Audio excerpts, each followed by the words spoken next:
3 titans of the plains have cornered a lone leopardess. The lions do not strike to kill, they strike to punish. Their power dwarfing her slight frame, circling in and out as if sharing ownership of the moment. One clamps down at the neck, not to snap the spine, but to apply pressure. She is a captive in a game of feline dominance, forced to absorb the lesson with every gasp and tremor. She twists and bites, a desperate flash of defiance, teeth finding flesh for a heartbeat before she's slammed back into the dirt. But for every scratch she lands, she receives a crushing blow in return. No, one lion surges in first, jaws clamping down with a brutal, controlling bite, trying to pin the leopardess and end it quickly. But the lioness slams into him shoulder first, snapping and shoving him off the hold, refusing the assist. This isn't just a kill now. It's dominance on display, a hard statement. Stay back. I finish this.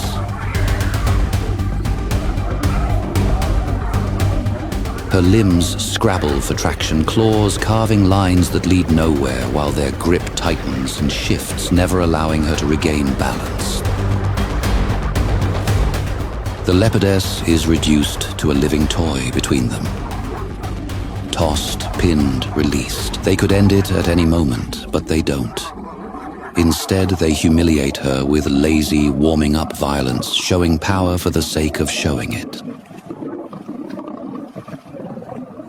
High above, 2 cubs wait for a mother who may never return. They chirp and cry out loudly, thin, urgent calls that keep repeating into the silence, begging for her to answer, to appear, to make everything safe again. Without her protection, they are lost. The onslaught resumes with renewed ferocity. The sheer volume of damage is beyond endurance.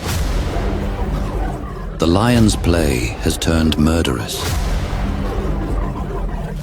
Teeth sink into her flanks, tearing at the very spirit of the cat, while heavy paws shove her back down each time she tries to rise.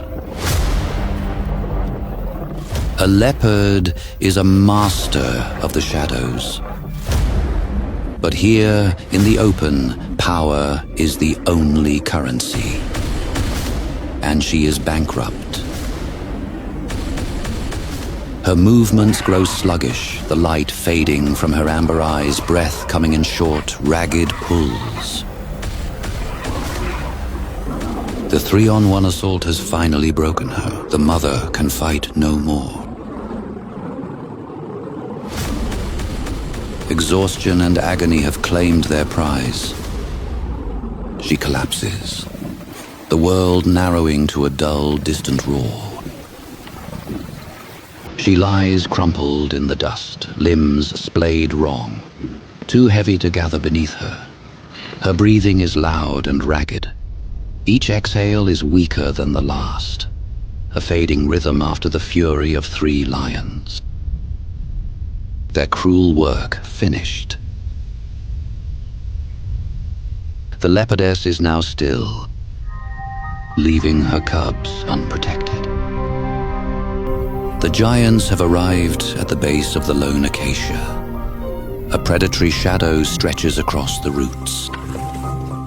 The pride looks upward, measuring the distance between the earth and the branch. High-pitched chirps cry out for a mother who cannot answer.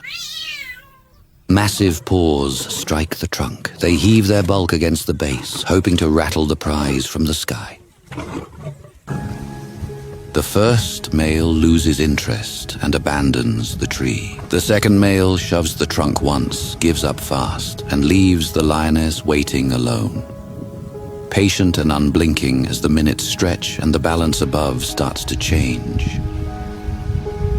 One cub shifts on the branch, and the movement is a fatal mistake. Its paws skid, its body slips, and for a second split only the 4 paws keep it from dropping. Claws scrape for purchase, muscles trembling, but the grip can't last. The cub cub loses hold and falls. Then the crushing grip. She shakes the tiny body with practiced ease, her massive jaws swallowing its entire frame. She pauses, feeling the frantic pulse of the small heart beneath her paws. The lioness shifts her hold, refining her grip to ensure the end. A heavy silence falls over the parched grass. The cub hangs limp between the lioness's jaws. Tiny body still, breath gone. No movement left. A final, weak twitch, and then nothing. The lioness releases the kill, leaving the small body as a discard on the plain. She turns and rejoins her pride, leaving the dead where it fell. High above, a lone brother cries out into the wind. But without a mother to hear him, his fate is already written in the dust. Alone on the branch. No mother, no sibling, the cub edges along its only safe ground. Gripping tight, and even staying up here will never be enough.